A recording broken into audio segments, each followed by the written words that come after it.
In our last video, we added data validation to produce a list in the product ID column of the purchase orders tab in our small business management spreadsheet.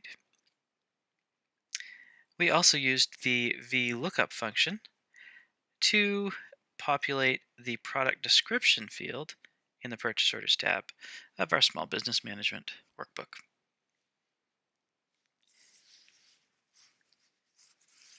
And we used a mathematical formula to calculate the total amount column based on the quantity and unit cost. If you haven't already opened your small business management workbook, go ahead and pause the video and do so now.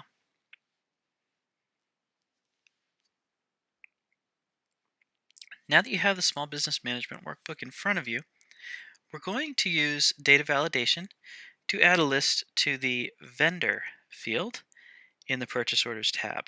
And this is the last thing we're going to do with the purchase orders tab before we move on.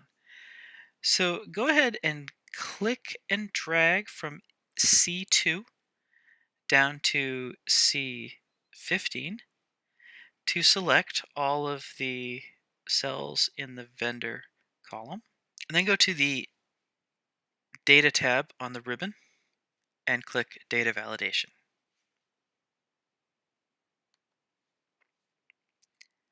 Once the Data Validation dialog box appears on the Settings tab, in the Allow drop-down, change it from any value to List. Click the Source minimize button here. And we're going to go to the Vendors tab. And we want the drop-down to include vendor names. So we're going to click and drag from A2 down to A15 or 16 or 17, whatever the last cell in your vendor's table is, and then let go. And you can simply press the Enter key to return to the data validation full dialog box and click OK. And now if we click through each of these, we'll have a drop-down. Of course, that drop-down is currently empty, but it'll have values soon enough. Next up, let's take a look at the Products tab. The Products worksheet contains product ID, product name, vendor name, unit price, and tax class. Now, the product ID we're going to enter here. We're going to create the product ID right in this worksheet, so we don't need to do anything special with that. The product name we're also going to supply in this worksheet simply by typing it in. That's used other places, but here is where we create it.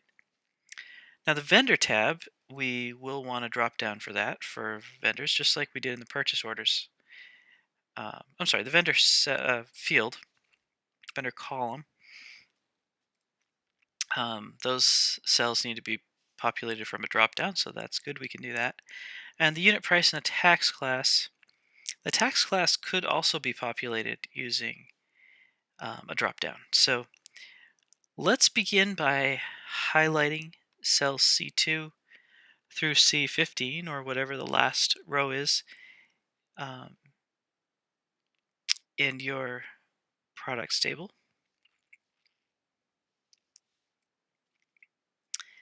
And then let's go to the Data tab of the ribbon, click Data Validation, choose List from the Allow dropdown.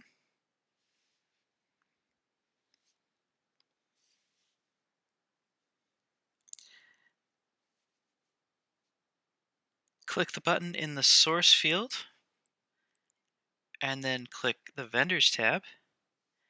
And again, just like we did before, we're going to highlight cells A2 through A15, 16, 17, whatever the last row is in our vendors table. And then we can either press Enter or click that same little button. That will expand the data validation window again, and click OK. All right, now we have the drop down again in this cell and in this table. Finally, we're going to highlight cells E2 through E15.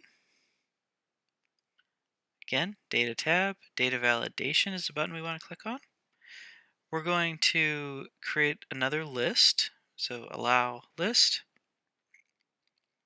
This time, though, we're going to use the tax classes from the tax classes spreadsheet. So we click to that button, then we click on tax classes. We're going to highlight cell A2 through A7, or whatever the last row is in your tax classes table. We're then going to click the button to expand the data validation window again, and we're going to click OK. Okay, so now we have drop downs for the tax classes as well. Good, so let's go to the tax classes tab. Tax classes worksheet is super simple. It simply contains a tax class and the tax rate. Tax class is something that makes sense to us. The tax rate is the rate that's going to be calculated. Now, I'm going to say that I'm selling products that simply have the main standard tax rate. So I don't actually need multiple tax classes, but because I may sell something that has a different rate in the future, I'm going to leave that there. But for now, I'm simply going to create my first tax class, and I'm simply going to call it ME, which is an abbreviation for the state of Maine. So simply type ME in the A2 cell, and then press the Tab key. This takes us into the B2 cell, and the tax rate is going to be 0.055. So type 0.055 and press Enter. Now if we go back to the Products tab, let's see what's happened. We can click anywhere in any of the tax class cells and then click the little drop down, and you'll see ME is now a choice. And we can click on it to select it. I can then press delete to clear the cell out again because I don't actually want any values there right now. Okay, so now we can go to the Vendors tab. Vendors, again, we create a vendor using this tab, and there's really no fields that need to be populated. We could make a drop down for states, but for now, let's figure we're going to type those in manually. We can go to the Customers tab. Same thing with customers and vendors. Remember, we actually created a copy of vendors to create the Customers tab, or the Customers worksheet. Nothing here that we need to do anything special with. So now let's go to Sales. I promised in the last video that we would look at naming a table. Remember, we were looking at the name that Excel gave a table. It called it just Table 4. It would be nice to be able to give a more descriptive name to a table, and in fact we can. To do that, you simply click any cell within the table, and then find the Table Tools Design tab up on the ribbon. This is a contextual tab, so it only appears when we're inside a table. Click on the Design tab. Again, that's the Table Tools Design tab. And then in the very first group of the ribbon, we have table name is, and in this case it's table 6.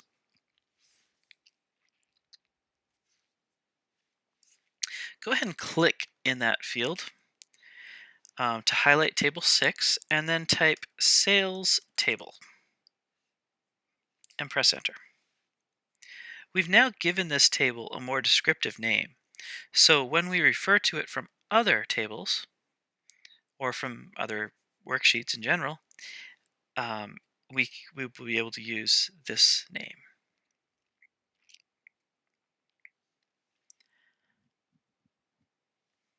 Okay, so let's look at the fields of the table.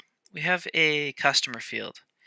Now, customer seems a good candidate for another drop-down because remember we have customers on a separate tab here, separate worksheet here.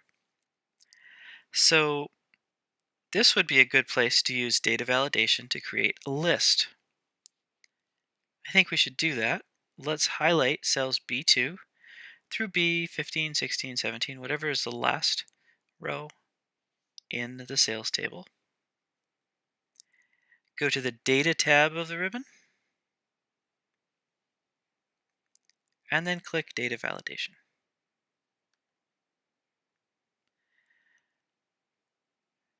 Again, allow, we choose List. We're going to now choose a source.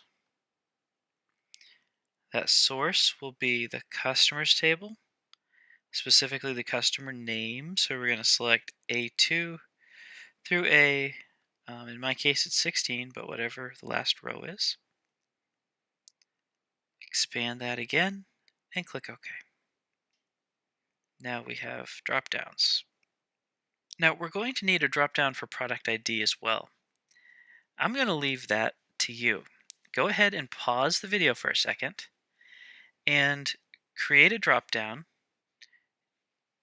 Well, before you pause, you can highlight all of those cells. You want to highlight A2 through A16 or whatever the last row is in your sales table. And then using the method I just used, add a drop down that is populated from the products table, specifically from the product ID column. So pause the video, and when you're done doing that, you can start it again.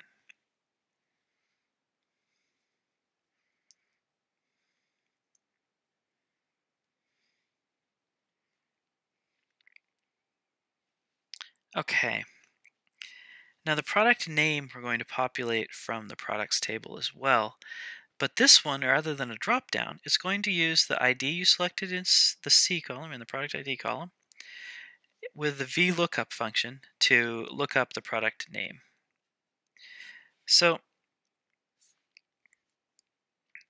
we could write this function again, but we've already done it on the purchase orders table. So let's go back to the purchase orders worksheet. Let's click in the product description in the E2 cell. And now let's go to the Home tab on the ribbon and click the Copy button.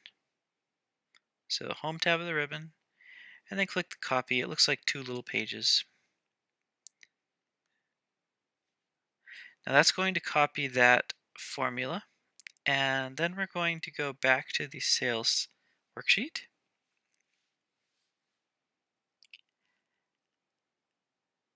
And click the Paste button.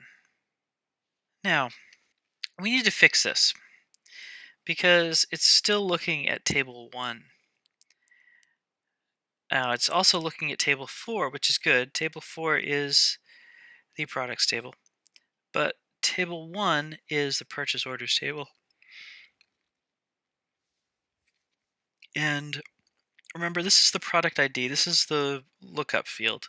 So we're going to highlight, click from the beginning of table 1. Click at the beginning of table 1. Drag the mouse to right before the comma, then let go.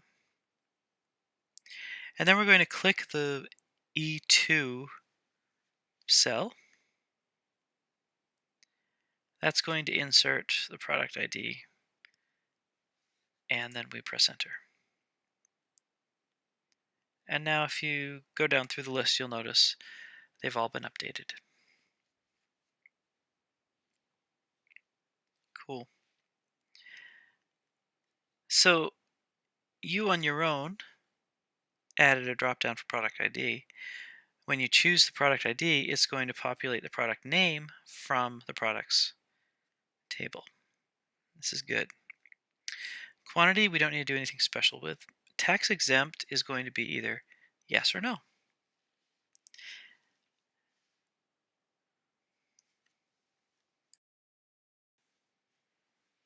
Now, it would be helpful to have a drop-down for the tax exempt field, but we need to have some place to grab the values yes and no from. So let's create another table create another worksheet. And we're going to name this yes, no. And in the A column, we're simply going to type yes and no. So we've got A1 is yes, A2 is no.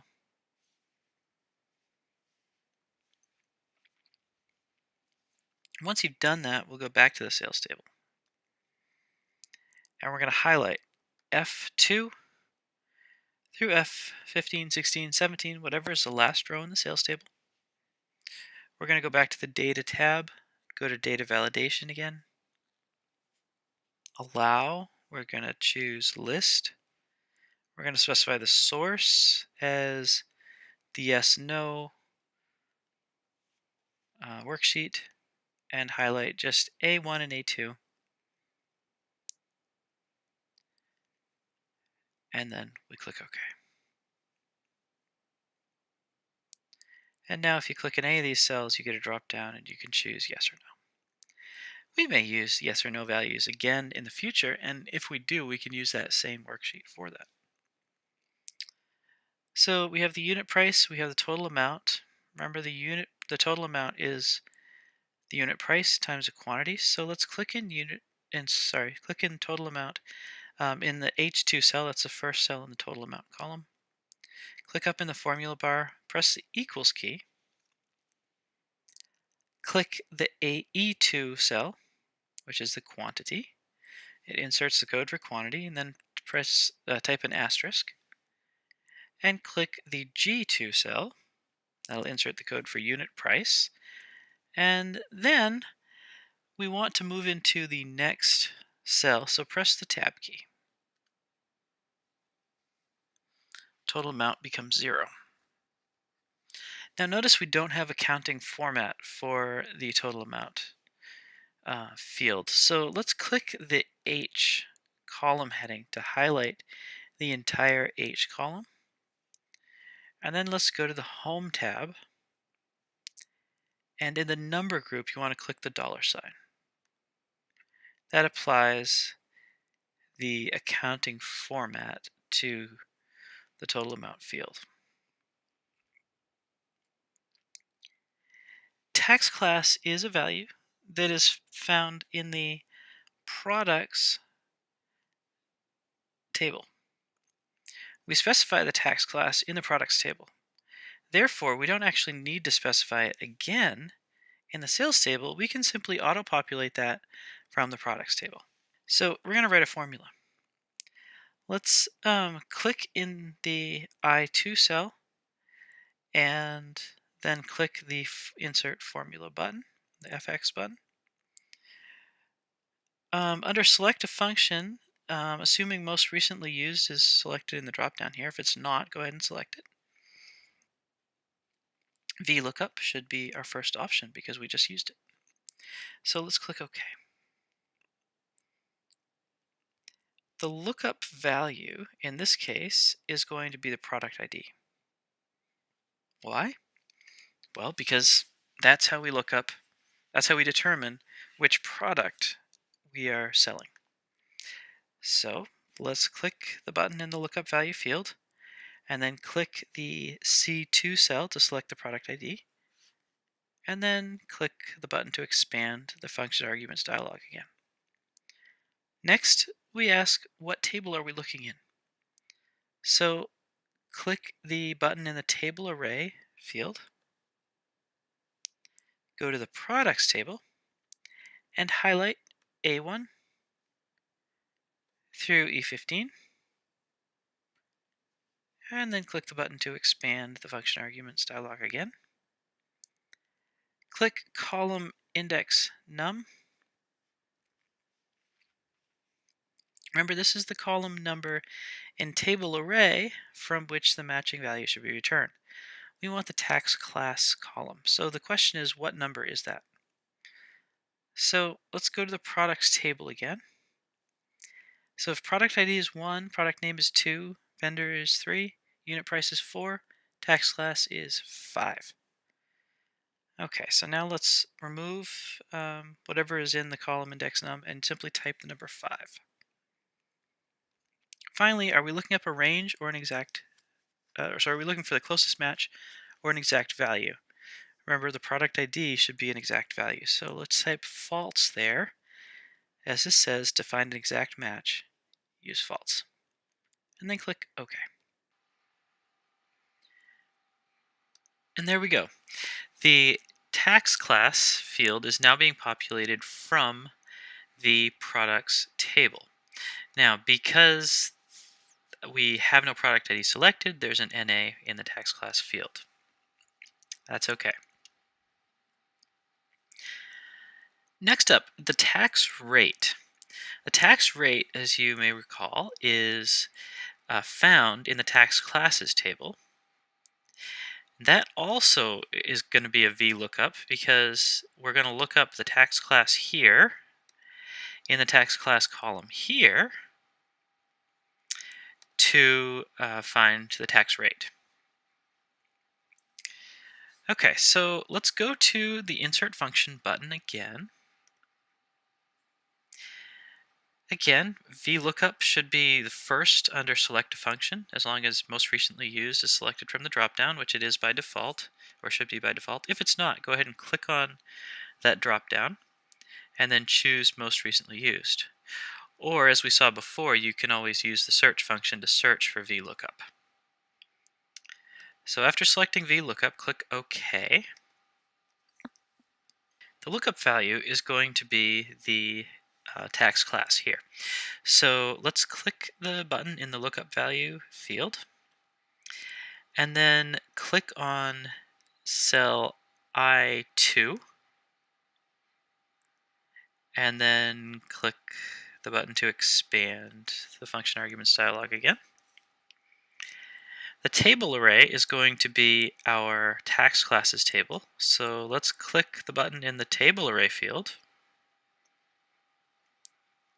click the tax classes worksheet.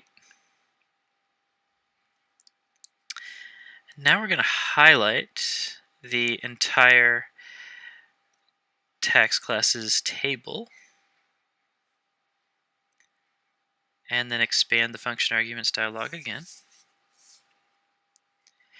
And before I click anywhere else, notice we're going to be looking up in the first column. The only other column is the column index that we need to put in column index number. So it's number 2. So we're going to put a 2 in the column index num.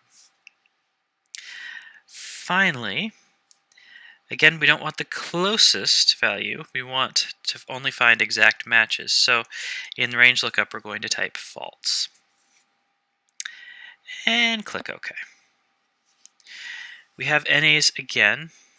And again, that's what we want because there's nothing in the tax class. Finally, we need to populate the unit price column. Now the unit price is found in the products table just like the tax class is. So let's click cell G2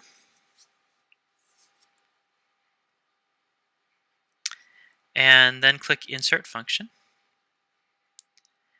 We will once again choose VLOOKUP and then click OK.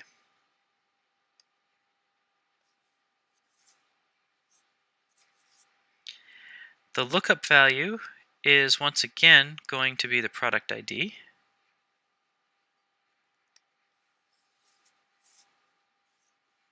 The table array, we're going to click the button in table array, is going to be the products table. So let's go to the products worksheet, highlight the products table. The column index number is going to be 1, 2, 3, 4. We're looking at the unit price, the 4th column in our table. So we're going to put the number 4 in call index num. And once again, we want an exact match, so we want false. Now we've used false in every case here, so you might think, well, why is that even an option? Trust me, it's frequently true. So it just so happens that in this case, we've wanted exact matches for everything. So let's click OK. And we have NAs once again. Okay, so we now have in our sales table customer dropdown, product ID dropdown, product name is being auto-populated, the quantity we're going to be typing ourselves. Tax exempt, we have a dropdown, yes or no. Unit price is auto-populated, total amount is auto-calculated, tax class is auto-populated, tax rate is auto-populated. Grand total needs to be auto-calculated. Now remember, the grand total is equal to the total amount times 1 plus the tax rate. Why 1? Well, because if we just multiplied the total amount by the tax rate, we'd end up with much less than the total amount, and the tax rate needs to be added to the total amount. So we're going to add the number 1 to the tax rate, which effectively makes it 100 and whatever percent of the total amount. So click in cell K2. We're going to press the equals key to say that this is a calculation. We're then going to click total amount and then type an asterisk, which means to multiply. Now, if you remember your basic math, multiplication happens before addition. So if we simply type, or if we simply click total amount, type asterisk, click tax rate, and then type +1, or asterisk times 1 plus tax rate, we're not going to get what we're looking for. So we're going to use parentheses to force Excel to do the addition calculation before it does the multiplication. So let's open our parentheses. So that's Shift 9 if you're looking for it on the keyboard. And then we're going to type in number 1 and then a plus, and then we'll click tax rate, and then we'll close our parentheses. Okay, so that's equals, then we click total amount, then we type an asterisk for multiplication, we open the parentheses, Shift 9, we type the number 1, we type a plus, we click on tax rate, and then we close our parentheses, that's Shift 0, and we press enter. Again, all NAs.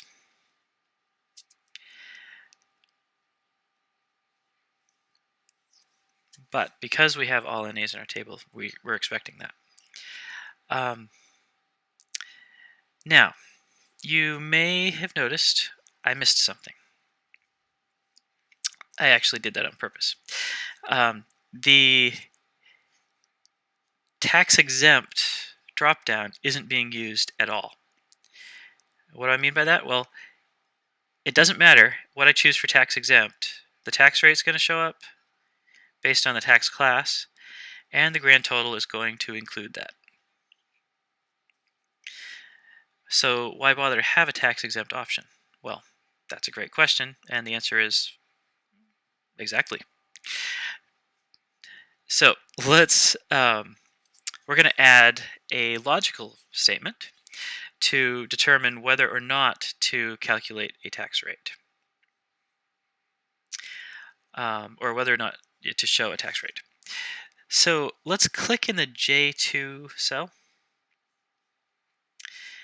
and up in the formula bar, position your cursor between the equals and the V, and click there. And then type the word if, IF, and an opening parentheses.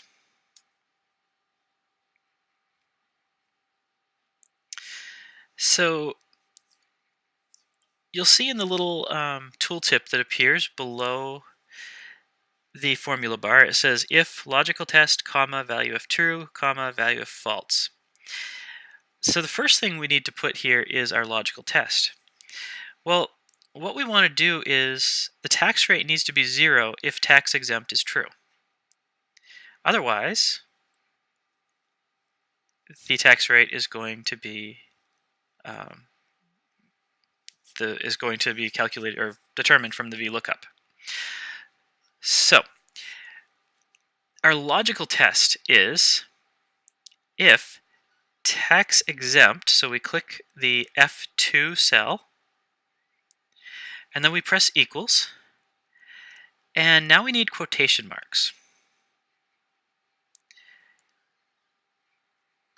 Yes, and then we close our quotation marks. So if tax exempt equals yes, then, comma, value if true, well, this is 0.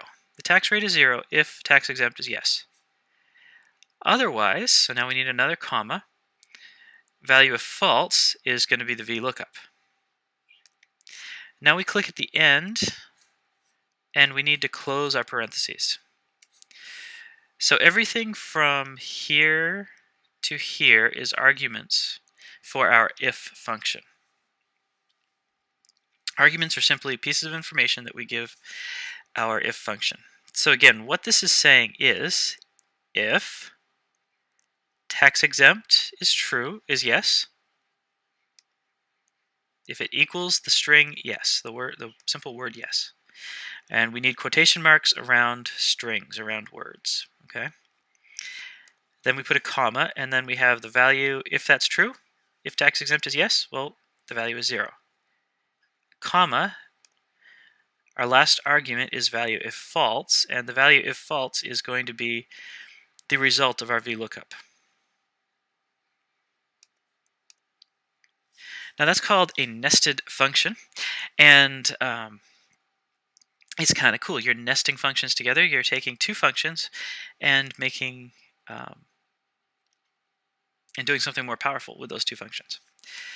All right, so then you press enter, and if you look at the formulas in the tax rate column, you'll notice they all updated to match what we put in the first one.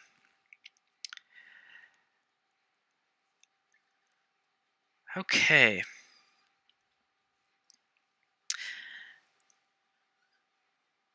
In our next video, we are going to try out our worksheet. Before you leave the video, be sure to save, and we'll see you next time.